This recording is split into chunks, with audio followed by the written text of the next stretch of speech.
Well, Adena, as you know, this is Globe's second annual Black History Month Summit. We had a great time last year, but we've really been able to build on it for this year, and it's been really enjoyable for us. Last night's dinner was interesting, to say the least, as well as now we had our icebreaker this morning. Some interesting issues. We went over our survey. We went over our goals and objectives. We made it very clear that the way that you like to work is for organizations to have goals, activities on how they're going to meet those goals, and how they're going to measure whether or not they've been successful in those goals. So we went over that a little while ago.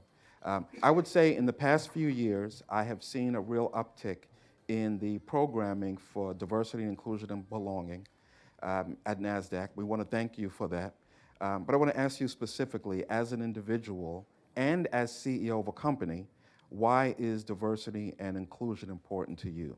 Sure. Well, I would say, first of all, it is great to be back, because last year was the first time, but this year I get to come back. Mm-hmm. And the second thing is the program that you guys have this afternoon is spectacular. I mean, I was looking at the guests that you have coming, so I think it's just terrific that you're being able to draw in people from outside to help us understand what more can we be doing. You know, how can we develop our programs, and to learn from others, and to learn from other people's experience as well, just from a career perspective. So I think it's great. Diversity to me is just, it's kind of table stakes for success. I think that we are a diverse world, and we're certainly a very diverse country. And we have clients from all sorts of different backgrounds. We have employees from all sorts of different backgrounds. And if we don't understand that, and we don't really work together to find the best, bring the best out from all of us, then we're just missing huge opportunity. Mm-hmm. I think we're missing opportunity to serve clients successfully. I think we're missing opportunity to bring in the best talent and to create a great environment for them. And all that does is just make it so that we don't reach our potential as a company. So, the world has been focused in on one demographic for a very, very, very long time. Mm-hmm. So I think that we need to recognize, though, that the world is much more interesting than that. And we have an opportunity here to reach and meet a different potential if we can really embrace the diversity that the world has to offer. Thank you. One of the things you just mentioned was the issue of talent recruitment. One of the things that we just saw in our survey was the majority of Black employees here have been here for 0 to 5 years. In addition, at least of those who answered the survey, 0 to 5 years. In addition, even going back and looking at our EEO filings, there is clearly a dearth of Black leadership on the senior executive side. Very much so. So the question becomes, and I think that has a lot of effects to it, because it also means when it comes to mentoring and getting younger employees or employees who may have not worked in corporate America before, how you move up the ladder. You don't have that person mm-hmm. that you really feel you can reach out to say, how is this done?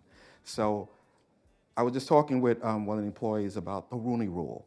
So the question is, how do we look at Nasdaq recruiting more Black senior employees into the company? Yeah. I think we have 2 vice presidents now, but that's as far as it goes.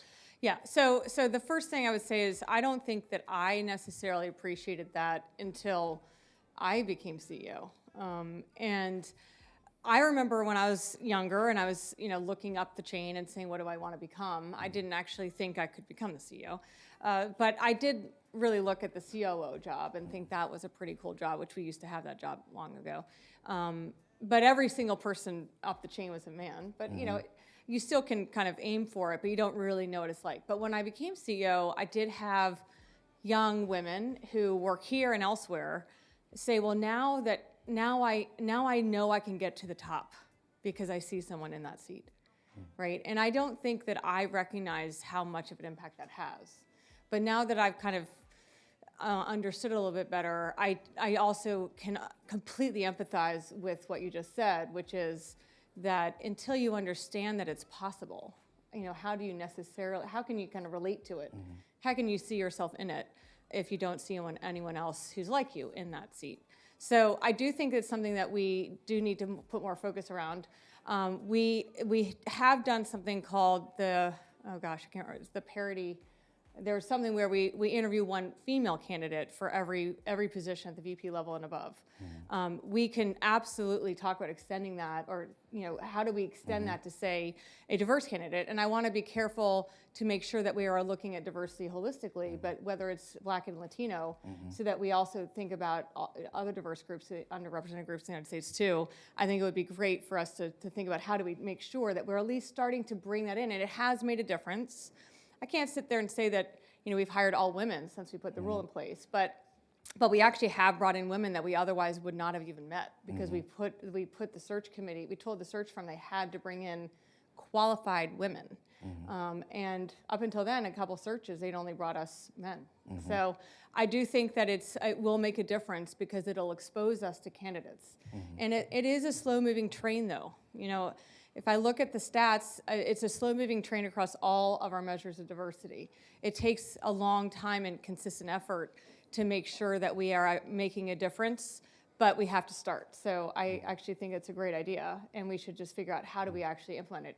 And you can do it on searches where you bring in a search firm, because then you put the onus on them to make sure you bring the candidates forward. That's the easiest way to do it. Sometimes, though, we don't use search firms, so then we'd have to figure out how do we broaden our networks. Now, we have been broadening our networks out at the entry level, university level. We have been really quite intentionally broadening out the way that we think about entry-level recruitment, but bringing that up the chain is something, Brian's in the room, so we will make sure that we introduce that concept into the highest levels. I think VP and above is probably the right place to start, because it's a reasonable number of people for us to think about. And I would say we'd probably start here in the US, whereas with the women, we actually did it globally. Thank you. We're going to get ready to open this up to questions from the floor, but I have one other question before we get to that. One of the things we talk about creating opportunity, and also having kind of what I would call geometric expansion effects on diversity, is that if you take a look at something Goldman Sachs recently announced, where they said they're not taking companies IPO unless they have a diverse board, the kind of specific identification of that being one female. Looking at, and this is a follow-up also to our discussion with Ms. Waters about some of the best reporting on diversity. And one of the things that we've seen is that there are companies that not only looking at their employees internally, but their supplier chain, their outside services. So what can we do here in looking at the outside services? Because that has multiple effects, where you end up creating and growing businesses from diverse communities that strengthen those communities economically and allows them to hire more of the people from their community. So what can we at Nasdaq do to say, okay, we need to start looking at not only internally, but let's start looking at some of the companies that we hire for tech, for marketing, for legal services that are either diverse companies or at least have diverse employees within their company. And that, I would say, is a maturity issue. So I am not going to commit to doing that right now, because I need to understand what the ramifications are.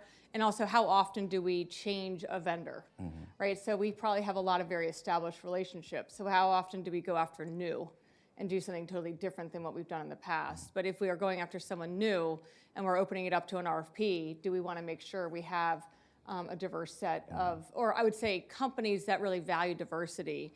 My issue is, I actually, when I was at Carlyle, I took the company public, and we made a specific decision to bring on some underwriters that were diversity led. They say they were, and they might have had someone who was at the top of the organization, but the rest of the organization wasn't necessarily. So you also have to be very careful and mindful of, are they really embracing what they say they are, or are they just using a figurehead to get business, to be very blunt. Yeah, okay? I've seen it. To be very blunt. So I do want to make sure we're thinking about it and doing it the right way, but maybe we start in particular areas where there are more companies that walk the talk, rather than just put someone in front of people. So I would just say I definitely will take that back, and I can think of specific groups where we do tend to bring on shorter-term contractors or shorter-term providers, and we can see whether or not we can start to introduce that into some of the way that we do RFPs. And we ask questions in the RFPs that we didn't ask before around things like that. So I think it's a good idea. I just want to make sure we're doing it the right way. Thank you. At this point, the floor is open to questions, and we want to make this, like we said, interactive, and we want to make it productive toward meeting our goals. So, Hey, how are you? Yeah. My question is, what does success look like? And so when you think about diversity and what you'd like to see across the organization, what does that success look like? Is it 5? Is it, for every organization there's one, black or other minority VP, et cetera. So I just want to get an idea of what we can also look for realistically.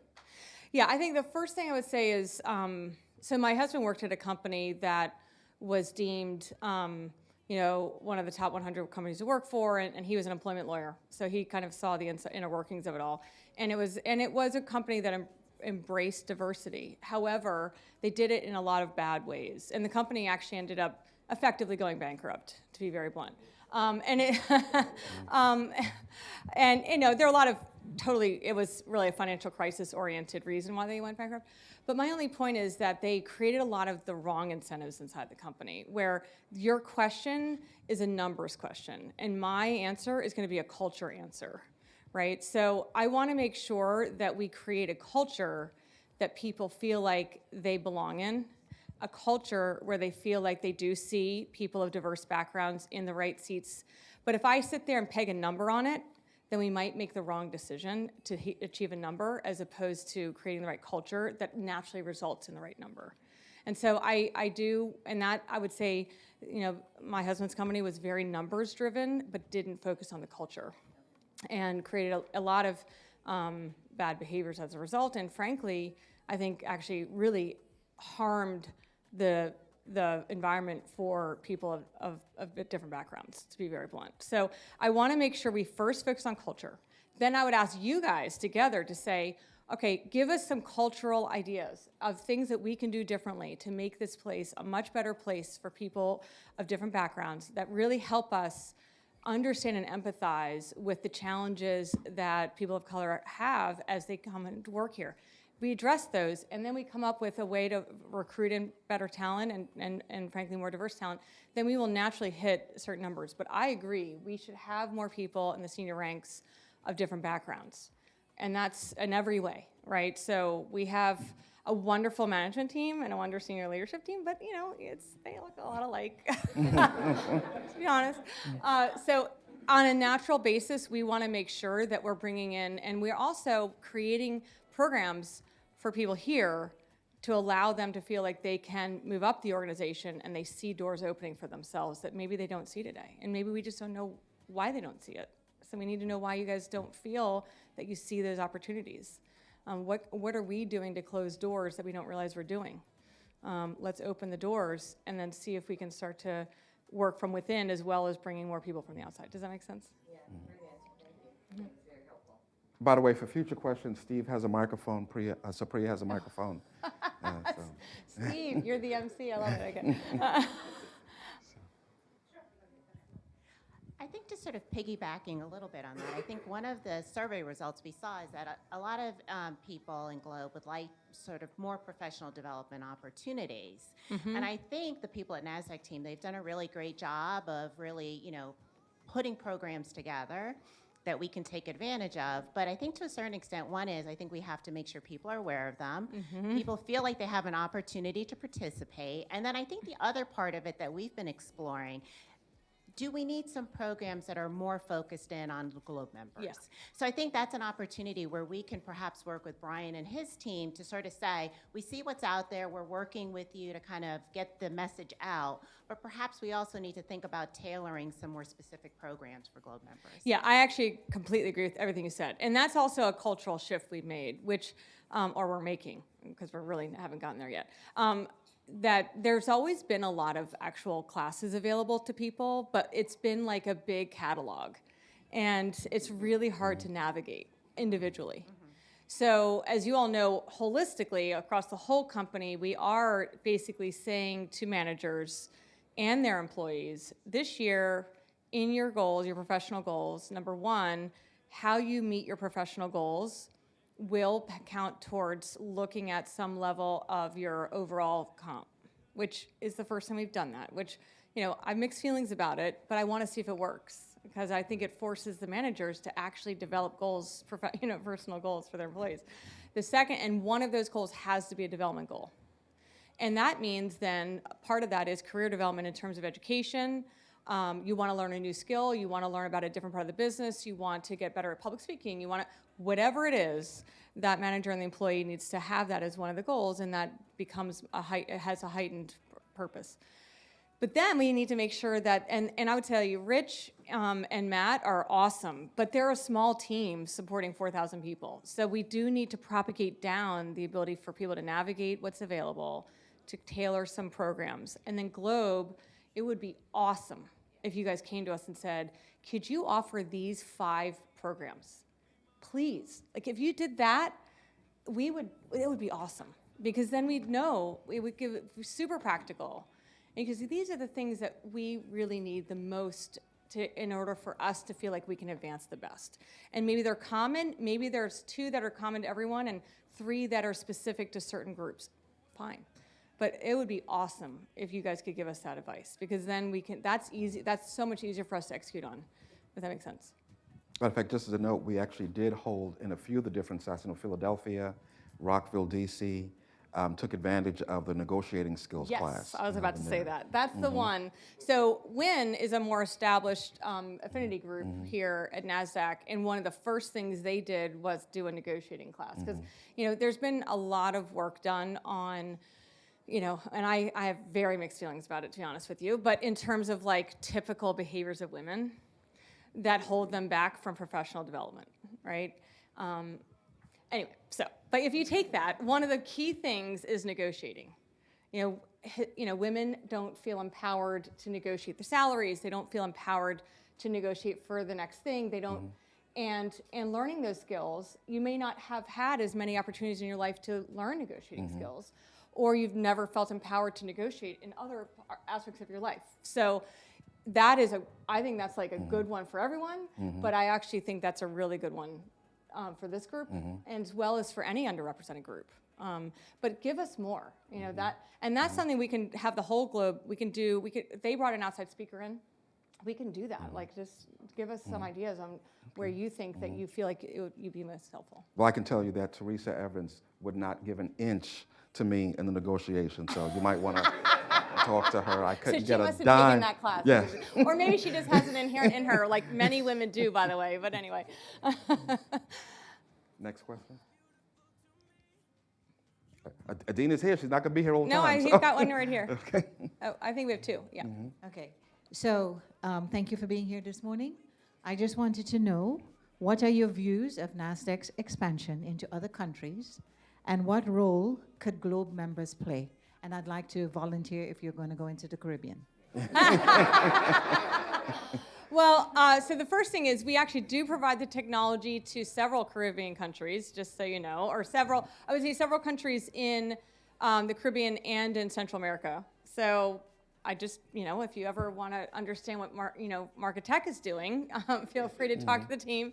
So we do actually provide technology to any country's exchanges, but I believe Panama, Jamaica, and several others are users of our technology, clients of our technology. And same in Africa, although it's really Nigeria. There's a Central African group, like a Central Commodities Exchange that's formed, and now South Africa are all clients to us in our tech, as well as some Northern African countries. Egypt, I was about to say that, Egypt. So there are opportunities. We've done work I think it's Rwanda, where we went down and taught them, did some seminars on Market Watch, to teach them how to just do higher level surveillance, things like that. So we do have programs within Market Tech that do span the world and do go to some amazing places to do that and to propagate our capabilities. But in terms of setting up offices, I think we tend to set up offices in places where our clients are located and large-scale clients. So, so that's why we end up in these countries, highly populated countries, where they have large financial services operations And we have not yet thought about, opening an office, for instance, in the Caribbean, and we don't have a dedicated office in Africa yet. But it's a matter of how we think about where our customers are located and having a critical mass. The other way we expand our offices is through acquisition. And so a lot of our office locations actually have been born out of acquisition, not necessarily organic decisions. And so there are always opportunities that we might end up with an operation. Like, for instance, I know that iPrio, which competes with us, has a large-scale operation in South Africa. So had we bought that company, which we didn't end up buying, we would have ended up with a big operation. I think that they are in Johannesburg. So so there's always an opportunity that might end up happening.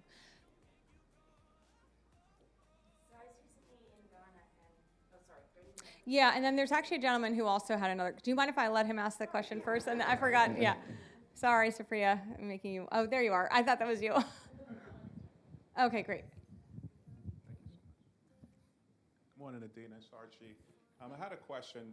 From my past life with other employers, I noticed that their internship programs were not so strong.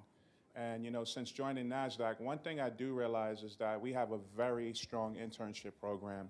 How do you see our internship program ultimately building our future leaders of tomorrow, but being more well-diverse? Yeah, it's a great question. Brian? Actually, Brian and I literally just talked about this yesterday, because I do think that what happens is we do have a good internship program, and I think we've spent a lot of effort building up our internship program over the last 5 years. And I'm really, really, really proud of that. And we go and we use specific channels to recruit people from different backgrounds to come into our internship program, and that's been very, very intentional. The issue is that making sure we have jobs available for those people once they, and that's a culture change that Nasdaq has to undergo. Brad's really good about that. He always hires some of his interns. Other groups are not, and they see it as a way just to augment their staff for a few months, and then they don't think ahead to think, well, what is my staffing going to look like in a year, and why don't I just go ahead and make sure that I know in September of the following year I'm going to have 2 or 3 new people, and how am I going to fit them in? And we ask them to do that, but we don't. But we frankly, I would say that it's a culture shift we've got to make, because what people tend to do is they hire in right when they have a need. And then it's a really fast need, and they're like pushing on Brian's team to like get the person in, and it makes it harder to do diverse recruiting.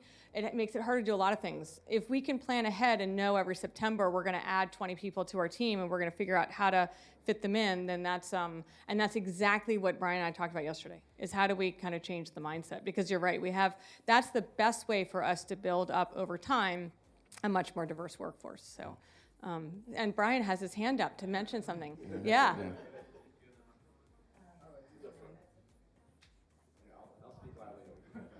Well, I think we have people not in the room, right? Yeah, we have people on Zoom, so.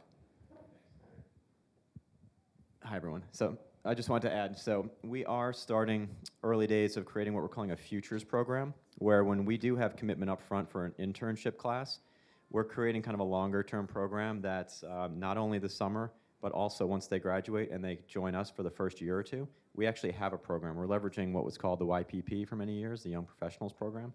So we're in the early days of that we do have demand for longer-term hiring. So it's a great question, and we're hoping to gain momentum this year. Yeah, and then also I would say I have said to the senior team, if you're going to hire a rising junior or senior, particularly a rising senior, or someone who's like 1 year away from working, you have to hire them with the idea that you're going to bring them on as an intern with the idea that you're going to hire them. Meaning, if you're just hiring to augment your workforce for 2 months, then that needs to be a rising sophomore or a rising junior. If you're going to hire a rising senior for the summer, you better be ready to give them a job if they're good, because that's what they expect. And just so you know, I have kids who are at that age. So again, Tell me it's like about a it. little bit of that, wow, I didn't really realize it until you experience it yourself. And so I feel badly because I'm waiting to experience it before I realize it, but that's become it's very obvious. So we have to do that. So, but what ended up happening then is people hired few rising seniors.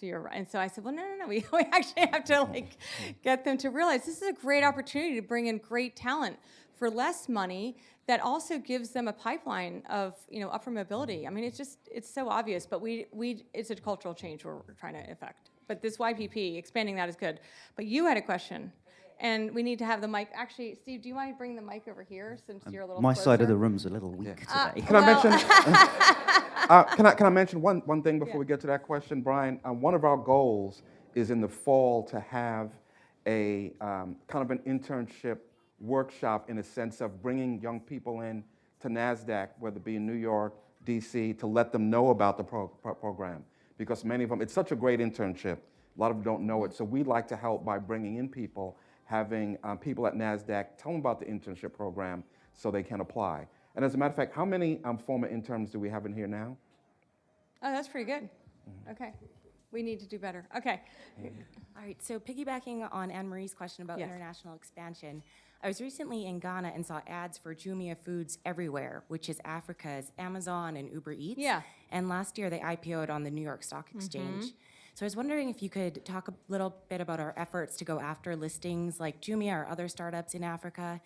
And on the market tech side, if there are other ways that we could support technology in Africa, such as through a Globe and Good Works initiative to provide old computers, for example, to elementary schools there. So we fought very hard for that listing, actually. So just so you know. So we had sourced it. So Africa, the sourcing of IPOs in Africa is done out of our team in Europe. So London, our London team, and Adam Costiel, he's the leader of that team, but we have dedicated people in London who go into Israel, Middle East, Africa, and Europe. And then once they decided to come to the U.S., we had the U.S. team also very involved, and we were really bummed to have lost that listing. Just so you know, so we fought very hard. There's another company that's coming out soon that I think we've been talking to and I've met. We have good relationships with the investment bankers who are very involved in Africa, so that we do hear about them and source IPO candidates coming out of Africa. But we do wait for the investment bankers to help us know who they are. And that's actually pretty common, even in the US, just so you know. Because it is hard, we can't, it's a huge continent. And so we just can't know everything that's going on there, so we do rely on people who are more local. But it's not something, it is something that we are actively pursuing, I just want you to know. But we just didn't win that one. In terms of, actually that was a different question, not even just to send computers to Africa, but actually to other urban schools and other things. So that was a question I saw on the list, and it's a great question. I have no answer to that question, which is, what do we do when we no longer use our computers? I don't know the answer to that. So I'm gonna find out. But I think it's a great idea to make sure that our servers and certainly our PCs, when they're no longer, when we're upgrading our employees or we're upgrading our servers, what can we do with the servers? Because we're about to go through a refresh program on a lot of our servers here in the US and Europe. So what happens to the servers? I don't know. So I'll find out. It's a great question.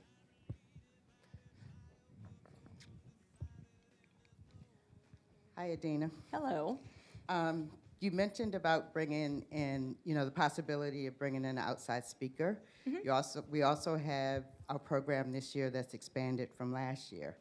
So I'm going to bring up the funding question.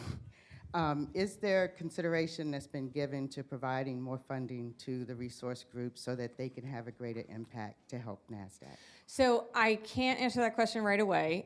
But we're obviously funding more than we've ever done before, and there are a lot of affinity groups that have formed, the resource groups that have formed. So we will continue to look at how we expand the budget. But if there's and also, to be honest, the one thing I would say is, yes, sometimes speakers require payment, but a lot of times they don't. So it's a little bit of, do you really need to pay someone to come? But if it's an education, if you guys come up with a career development program, then that's something where, and we think an outside speaker would be great, we'll definitely consider that as part of our overall career development budget. But for the resource teams themselves, let me just say, we're getting there, Sandra, but it's a new thing for us. So I want to make sure we're thinking that through. I don't have a great answer right now. So I saw, yeah. I think that someone on, we have two people, so we'll go you and the two, yeah. Who's your career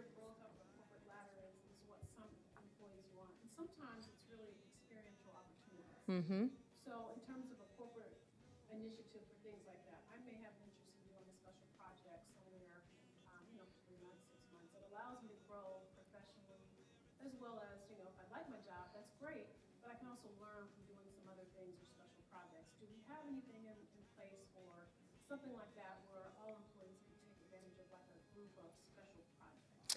We do not. So I would say that's never been something we've really thought about. We have considered doing like rotational programs. Rotational programs are very, very hard to implement successfully. And so I would say that that has not been on our priority list. In terms of special projects, it all depends. So we've kind of done certain things in the past, and I would say that they haven't been that successful. So we've had certain groups do a project, like on top of their everyday job, they then go do a project, which, by the way, is super stressful. And then on top of it, if it's not implemented, because sometimes it's like a forced project, then it gets kind of frustrating for the employees who spent so much time on it, and then they didn't see anything come of it. So we have not chosen to put that as a priority for our HR team. I think we have, to be very blunt, higher priority issues that we're trying to address in terms of developing our employee experience right now. So that's probably not going to be on the top 10.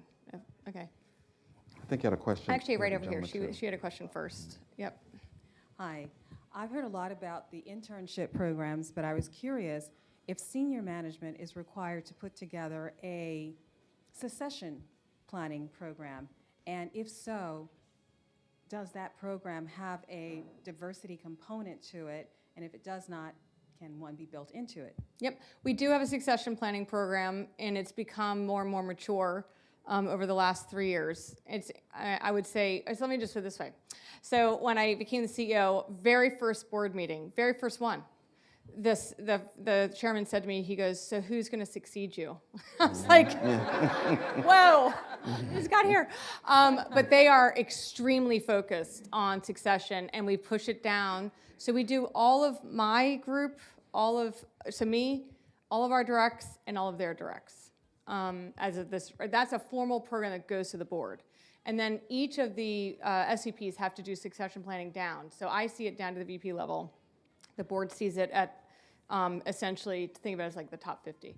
And I definitely, the focus as of right now has been on gender diversity as something that does not escape the attention. And we've actually shown we're much more deliberate in looking at gender diversity, but you're right that we have not introduced broader diversity into that discussion, and we should. So that will be on Brian and me this year to make sure that in the U.S., for the U.S. candidates, that we focus on a broader diversity criteria in addition to women. So not instead of, but in addition to women, to make sure we're much more intentional in that question, as opposed to kind of, it's there, but it's not something we focus on. Thank you for being here. Question, do you use an executive coach? If so, for how long, and how has that helped you develop your career? Yep. So when I became CFO, Bob said, "I think it's time for you to get a coach." And I had literally never done any management training, nor had I ever gotten a written review. So Bob gave me a verbal review, actually, every year, which was great. And I appreciated it. I really did. But I'd never gotten a written review, and I'd never done any management training. So I definitely was ripe for some training. And I think that, and it was awesome. I mean, I have to say. So there was a 360 done by an external person. It was eye-opening in a lot of great ways. It was very deep. And then I went through coaching, and I actually still work with him. So it's been 11 years, and I brought him into Carlisle. He now coaches people at Carlisle. And then he still coaches me. And in fact, the board, we do a 360 on me I would say, actually, I did one a year after I became CEO, and we're going to do another one this year. So that people I have a chance to continually develop. I do not believe that anyone is perfect. And if you think you are, then you're not self-aware. So, so I do think leadership development and leadership training are really important. You can do 360s internally, and I think it's useful. I think coaching is wonderful, but we tend to focus coaching on more senior ranks. But then Rich and Matt have been doing much better, I think, much better programs on management development and leadership development that can be tailored to you. And as part of that, you do get individual attention. So I highly recommend that if someone's asking you and suggesting that you do those programs, say yes immediately. You will figure it out. Like time-wise, you'll figure it out. So don't lose that opportunity. But coaching is very useful. Hey, Adena, I have a question. Can you talk to us about the impact that Al is having on the board? And then how you think you can mobilize him for executive recruitment? Yeah, so he is having an immediate impact in many ways, actually. So first of all, he's a very seasoned tech executive, and he's a very seasoned SaaS tech executive. And as you all know, we're trying to move our market tech business into a more SaaS orientation. And we have a pretty scaled SaaS business in our corporate services business, but we haven't really really been intentional in thinking of it that way in terms of building out our operations to support it. So the first thing he's done is bring that onto the board and had us start to think about all of our SaaS metrics, how we're moving. We introduced ARR this fall on the back of his recommendation. And he's frankly relentless in making sure that we are really planning our go-to-market, our marketing, all of the things that we need to do to mature into becoming a really great SaaS company in addition to a deployed technology solution. And he gets the fact that we're going to be hybrid for a very long time because he came from IBM. So he understands what it means to transition in these long transitions and how hard they are. And he's now an operating executive at a private equity firm that only focuses on SaaS. So his skills are awesome. And he brings that. But then on top of that, he also has definitely been very intentional in calling me and saying, me personally, talking to the board, number one, he's invited me to the Black Directors Conference this year in California, which I'm going to, that Ariel Investments sponsors every year. And so that'll be great because I'll get exposed to a lot of other great directors and senior executives that are African-American senior executives. So that's awesome. And he's also then introduced us to candidates for the board that are of different backgrounds. And he's spoken here, but he also asked the question, he's only been on the board for like a year. So he's being very good about bringing his influence in the right way and starting to hold us to higher standards. Adena, we have a question from Smitha, who's joining us via yay. Zoom. Uh-huh. What is one of your proudest moments with the journey Globe has taken so far? Well, it's a great question, but you guys have been here for, been a group for a year. So I think the first thing is that you guys feel comfortable asking me hard questions. That's not a proudest moment, but it's really good. The second thing is that you have taken advantage of the fact that Al is here and that we are getting more people to come in and really introduce new ideas and new thinking. And the fact that this afternoon, I think, is going to be a spectacular event. But I would say I would like to know what your proudest moment is so far, because it's still a new group. And I know that really last year was more of a formational year. Mm-hmm. So maybe I could ask you, Jameel, what do you want the proudest moment to be this year? Ooh, that is a tough question. I'm just going to turn the table right back to you. I'm supposed to be asking the questions and leading it. I would say, though, I think probably the proudest moment would be this year, if we could achieve it, if you were to bring upon a senior executive into Nasdaq. Okay. It's a good one. Okay, great. What's that? Or promote one from within. Yes. Yeah. Okay, great. Okay. Hi, Dana. The one question I had, and I was talking to Kevin about this, is the one thing that we're lacking in the Black community is financial literacy. Mm-hmm. I know we get interns in, but a lot of people, when they come to the exchange, they really don't know about Nasdaq as holistically with regards to the financing and everything else that we do with regards to trading, investments. So what is your thoughts or ideas with us reaching back or partnering with nonprofit organizations that's focused on financial literacy back to the high schools, even adults that hasn't got the benefit of having that education to manage their money correctly? Mm-hmm. Yeah, so actually I met with, someone from Brian's team also met with a gentleman named John Bryant. Do you all know him? He runs Operation Hope. Yeah. And we've actually talked about two things. One is that he'll come into organizations and help people, young people who are just coming out of college who have a lot of debt. He helps them work through and actually manage through some of their early financial challenges to make it so they're on better footing going forward. So that's one thing that we really, I think that a lot of our employees would benefit from. It's a little different answer to your question. But he also goes out and meets with, he's deployed into lots of companies around the world, actually mainly here in the US, but lots of companies around the US.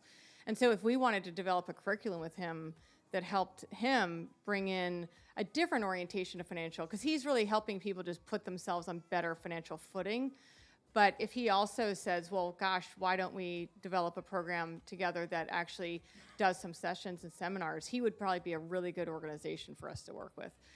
We have relied, frankly, really, there are a couple other organizations that I think do a spectacular job of this.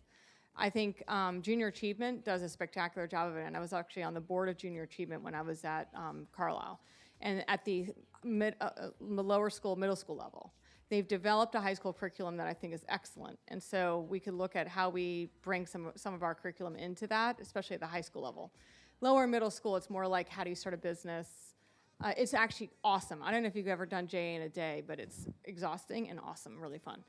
You go out to the elementary schools and you teach the curriculum for a day.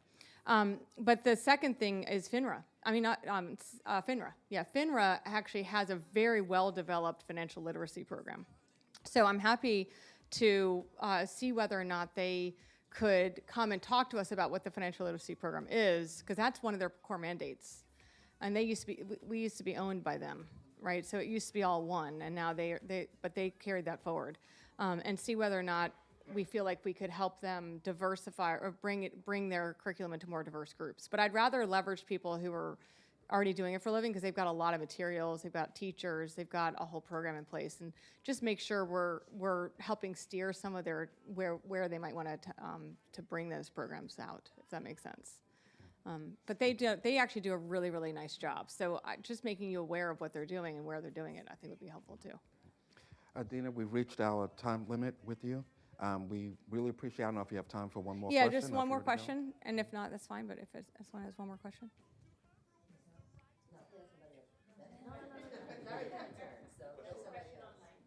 Oh, we have a question online. From Nicholas. Are there any type of mentorship/mentee programs available in the works for people of color so we could have more avenues for networking and gaining newer skill sets? I'm going to ask that of Brian, because I know we do have a mentorship program, but I'm not as familiar with it as he is. So.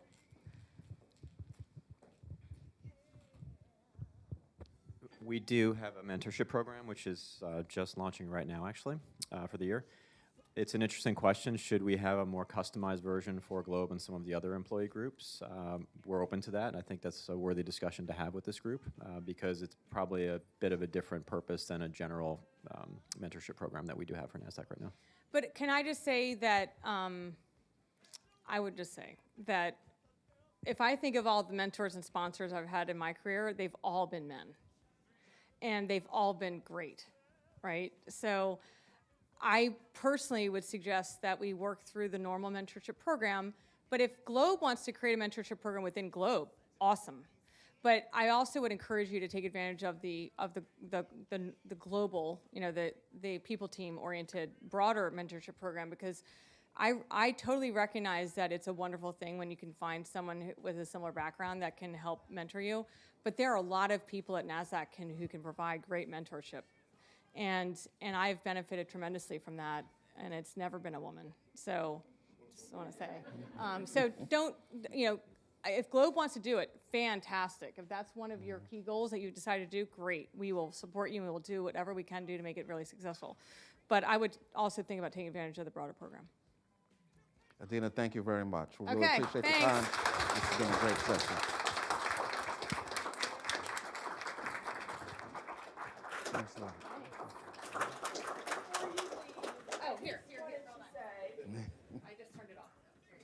So I wanted to say, this is definitely one of our proud moments. The access that you've given us, the openness that you've displayed to us, and just your support of diversity, inclusion, and belonging in the company is amazing. We're very proud of it. We thank you for the time that you spent with us today, and we have a little gift to show our appreciation.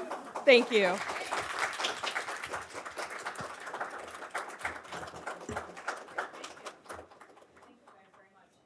right, so should we take a picture of the two of us? And then we do a good one? Yeah.